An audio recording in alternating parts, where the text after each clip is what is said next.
તમારી સાથે પણ આવું થાય છે કે સવારે ઉઠો ત્યારે જેટલું ફ્રેશ ફીલ થવું જોઈએ, જેટલું એનર્જેટિક મહેસૂસ થવું જોઈએ એટલું મહેસૂસ થતું નથી અને તમે થકાવટ અનુભવો છો? ભલે તમે 7 થી 8 કલાકની ઊંઘ પૂરી કરી છે, પણ જેટલા એનર્જેટિક અને જેટલા ફ્રેશ મહેસૂસ થવું જોઈએ એટલા ફ્રેશ તમે રહેતા નથી, દેખાતા નથી. તો શું તમે કોઈ દિવસ વિચાર કર્યો છે કે આવા થવા પાછળનું કારણ શું છે?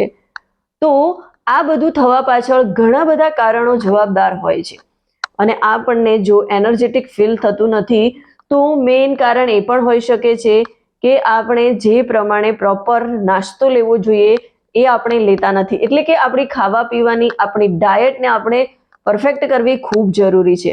અને હા, જો આપણે એનર્જેટિક અને ફિટ રહેવું છે તો એના માટે ડાયટ તો કરેક્ટ કરવી ખૂબ જરૂરી છે, પણ સાથે સાથે પર્યાપ્ત માત્રામાં ઊંઘ લેવી અને પ્રોપર બોડીને હાઇડ્રેટ રાખવું, સાથે સાથે ફિઝિકલ એક્ટિવ રહેવું અને હેલ્ધી ખોરાક લેવો, આ ખૂબ જ મહત્વનું છે.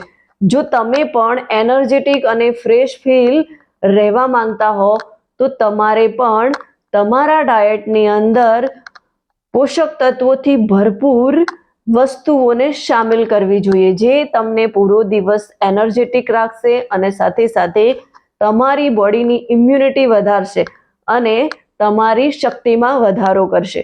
જો તમે પણ પૂરો દિવસ એનર્જેટિક મહેસૂસ કરવા માંગતા હો, તમારી શક્તિને વધારવા માંગતા હો, તો આ વિડીયોને એન્ડ સુધી જરૂરથી જોજો. અને હા, આ વિડીયો તમારા એવા ફ્રેન્ડ, ફેમિલી મેમ્બરને જરૂર શેર કરો કે જેઓ હંમેશા કમ્પ્લેન કરતા હોય છે કે સવારમાં ઉઠીએ છીએ પણ જેટલું ફ્રેશ ફીલ થવું જોઈએ એટલું ફ્રેશ ફીલ થતું નથી, બદન દર્દ કરે છે, માથું દર્દ કરે છે, આંખો બરાબર ખુલતી નથી, ફ્રેશ નથી રહેવાતું, સિર દર્દ થયા કરે છે.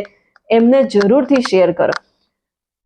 તો ખરેખર આપણે ફિટ રહેવું હોય, હેલ્ધી રહેવું હોય અને જો આપણને સવારમાં એનર્જી મહેસૂસ ના થતી હોય તો આપણે એવી કેટલીક વસ્તુઓને આપણા ખાવા પીવામાં સામેલ કરવી ખૂબ જરૂરી છે, જેનાથી આપણે હેલ્ધી રહીશું અને પૂરો દિવસ એનર્જેટિક મહેસૂસ કરીશું. તો એવી સૌથી પહેલી શરૂઆત આપણે કેવી કરવી જોઈએ? તો સૌથી પહેલા તો આપણે રોજ સવારમાં ફ્રૂટને એટલે કે ફળોને સામેલ કરવા જોઈએ, કેમ કે ફળોની અંદર દરેક પ્રકારના પોષક તત્વો હોય છે, સાથે સાથે ફાઈબર પણ ભરપૂર માત્રામાં હોય છે, એન્ટીઓક્સિડન્ટ હોય છે, એન્ટી ઇન્ફ્લેમેટરી ગુણ હોય છે, જે આપણી બોડીને ઇમ્યુનિટી તો પ્રદાન કરે જ છે, પણ સાથે સાથે એનર્જી એટલે કે કામ કરવાની ક્ષમતામાં પણ વધારો થાય છે.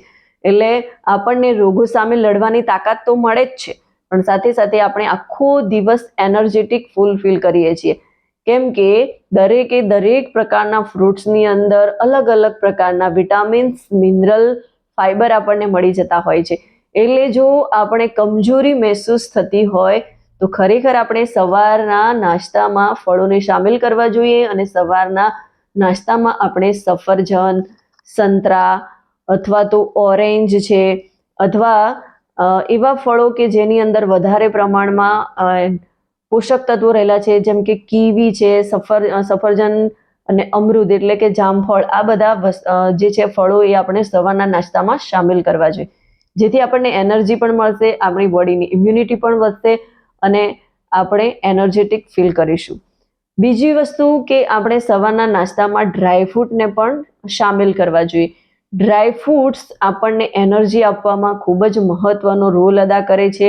ડ્રાયફ્રૂટ્સની અંદર એન્ટી ગુણો હોય છે અને ઓમેગા 3 પણ હોય છે, એટલે આપણી બોડીને ઓમેગા 3ની પણ જરૂર પડતી હોય છે, ગુડ ફેટની જરૂર હોય છે હાર્ટને હેલ્ધી રાખવા માટે અને આપણું બ્લડ સર્ક્યુલેશન સારું થાય એના માટે ઓમેગા 3 ખૂબ જ ફાયદાકારક છે.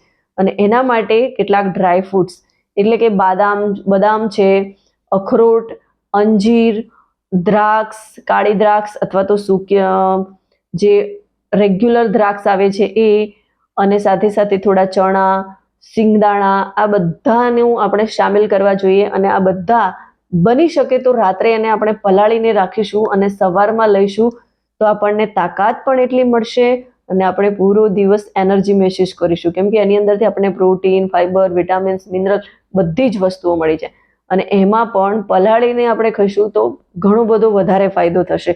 અને કેટલાક સીડ્સ એટલે કે કેટલાક બીજ આપણે લેવા જોઈએ, જેમ કે સૂરજમુખીના બીજ છે, કોળાના બીજ છે, ચિયા સીડ્સ છે, અને આ બધા જે બીડ્સ છે એ લઈશું. એ પણ આપણા શરીરની અંદર ઓમેગા 3 વધારવાનું કામ કરશે, એટલે આપણને એનર્જી પ્રદાન કરશે. ઓમેગા 3 આપણા બ્રેનને એક્ટિવ રાખશે.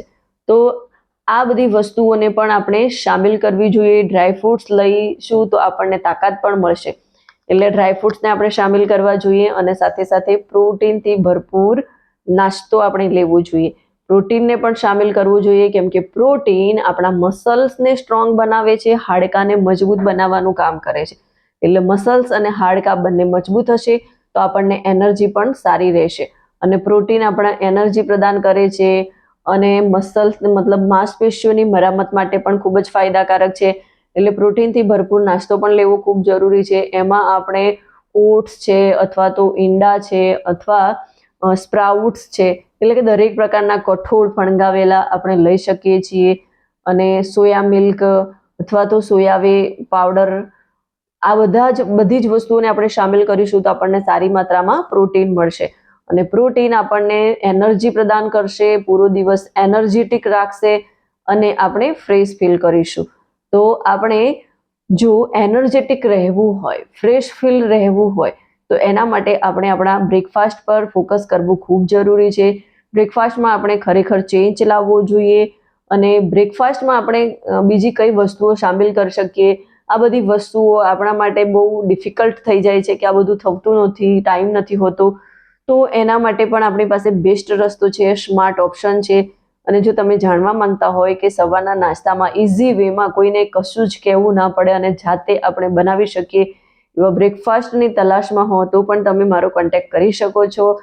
અને બ્રેકફાસ્ટ વિશે તમે વધારે જાણવા માંગતા હો તો તમે મારી સાથે 1-to-1 ઝૂમ કોલ બુક કરી શકો છો, જ્યાં તમારા પ્રોબ્લેમનો આપણે ડિસ્કસ કરીશું, તમારું પરફેક્ટ કાઉન્સેલિંગ કરીશું કે તમારે કયા વેમાં જવું જોઈએ અને પૂરો દિવસ તમારે કઈ રીતે એનર્જેટિક રહેવું છે, તમારું કામ કેવું છે, એ પ્રમાણે તમારો આખા દિવસનો શિડ્યુલ કેવો હોવો જોઈએ એની આપણે ડિસ્કસ કરીશું. વિડીયો ગમ્યો હોય તો એને વધારેમાં વધારે લોકો સુધી શેર કરો અને મારી આ ચેનલને સબસ્ક્રાઇબ કરો.